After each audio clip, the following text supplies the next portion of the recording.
Hello, আসসালামু আলাইকুম সুপ্রিয় শিক্ষার্থীরা, কেমন আছেন আপনারা? তো বরাবরের মতো আজকে আমরা আরেকটা ইম্পর্টেন্ট টপিক নিয়ে কথা বলবো এবং এটা টেকনিক্যালি শেখার চেষ্টা করব। তো আমরা জানি যে বাংলাদেশ বিষয়াবলী জিকে পড়তে গেলে নদ নদী থেকে মাস্ট ভর্তি পরীক্ষা বলি, চাকরি পরীক্ষা বলি, একটা না একটা প্রশ্ন থাকে।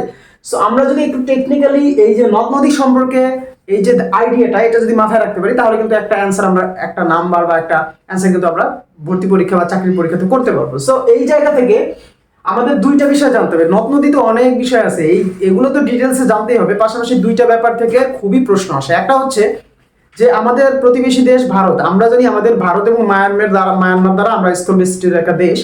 সো আমাদের যেটা মাথায় রাখতে হবে যে ভারত থেকে কতটি নদী বা ভারতের সাথে যে সম্পৃক্ত নদীগুলো সেগুলো কি কি, এবং মায়ানমারের সাথে যে সম্পৃক্ত নদীগুলো সেগুলো কি কি। এই দুইটা বিষয় যদি আমরা মাথায় রাখতে পারি, তাহলে মোটামুটি আমাদের নদ নদী সম্পর্কে যেগুলো প্রশ্ন আসে এগুলো থেকে মোটামুটি আমরা কিছু একটা কমন পাবো। সো আজকে আমরা নদ নদী সম্পর্কে জানবো। তো আমরা জানবো হচ্ছে বাংলাদেশ হতে ভারতে গিয়ে আবার বাংলাদেশে প্রবেশকারী কি কি নদী রয়েছে।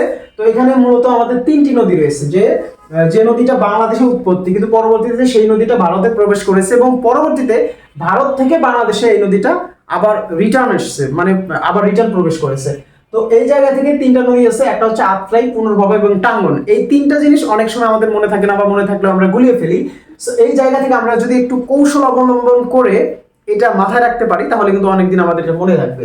তো আমরা যদি আপুটা এই টেকনিক দিয়ে মনে রাখতে পারি, এটা একটা মজার টেকনিক। কিভাবে? আমাদের দেশে আমরা জানি ফর্মাল যে প্রাইম মিনিস্টার ছিল, সে আপুটা হচ্ছে অলরেডি ভারতে চলে গেছে। সো আমরা এটা মাথায় রাখতে পারি যে আমাদের বাংলাদেশ থেকে যেটা ভারতে চলে গেছে সেটা যদি ভবিষ্যতে মানে ভারতে চলে গেছে সেটা আবার বাংলাদেশে আসে, সেই নদী হচ্ছে তিনটা। তা আমাদের বলতেছে যে আমাদের ফর্মার প্রাইম মিনিস্টার আবার নাকি বাংলাদেশে ব্যাক করবে না কি করবে, যাই হোক হোয়াটএভার। তো আমাদের আপুটা কি করেছে, ভারতে চলে গেছে, তাই না?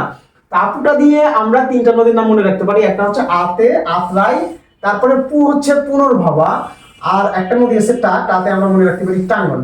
তো এই তিনটা নদী কি করছে, এই তিনটা নদীর উৎপত্তি কিন্তু বাংলাদেশে, পরবর্তীতে এটা ভারতে চলে গেছে এবং ভারত থেকে আবার বাংলাদেশে প্রবেশ করেছে। ক্লিয়ার? আচ্ছা, তারপরে মায়ানমারের ব্যাপারটা চলে আসি। মায়ানমারের যেটা হয়েছে যে মায়ানমার থেকে আসা অভিন্ন নদী হচ্ছে তিনটি। তাহলে মায়ানমার থেকেও আমাদের দেশের তিনটি নদী এসছে, সেগুলো হচ্ছে সাঙ্গু, মাতামুহুরি এবং হচ্ছে নাফ নদী।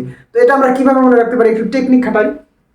তো মনে রাখার টেকনিকটা হচ্ছে সমান, ঠিক আছে? মনে রাখার টেকনিক কি? সমান। মায়ানমার আর বাংলাদেশ কি সমান? তাহলে সমান দিয়ে এটা যদি মনে রাখতে পারি যে মায়ানমার আর বাংলাদেশ সমান, তাহলে কিন্তু আমাদের এটা সহজে আমরা ক্যাচ করতে পারি যে সমান দিয়ে আমরা কি বোঝাচ্ছি। স দিয়ে হচ্ছে সাঙ্গু, মা দিয়ে হচ্ছে মাতামুহুরি এবং ন দিয়ে হচ্ছে নাফ নদী। তো এই যে টেকনিকটা, আমরা নদ নদী সম্পর্কে যদি এই দুইটা টেকনিক মাথায় রাখতে পারি, তাহলে ইজিলি কিন্তু আমরা মোটামুটি একটা প্রশ্ন কমন পেতে পারি। সো প্রথমে মনে রাখতে হবে যেহেতু শেখ হাসিনা ভারতে চলে গেছে, এই জায়গা থেকে আমরা মনে রাখতে পারি আপুটা ভারতের সাথে সম্পৃক্ত যে নদী আপুটা হচ্ছে আত্রাই, পুনর্ভবা, টাঙ্গন। এবং মায়ানমার থেকে বাংলাদেশের যে নদীগুলো আমরা মনে রাখতে পারি মায়ানমার এবং বাংলাদেশ সমান। সমান মানে সাঙ্গু, মাতামুহুরি, নাফ নদী। তো থ্যাংক ইউ, এই ছিল আজকের টেকনিক। আশা করি টেকনিকটা আপনারা বুঝতে পেরেছেন। আপনাদের যদি এই ভিডিওগুলো হেল্প করে থাকে তাহলে অবশ্যই শেয়ার করবেন, লাইক কমেন্ট শেয়ার করে আমাদের পাশে থাকবেন। ধন্যবাদ সবাইকে।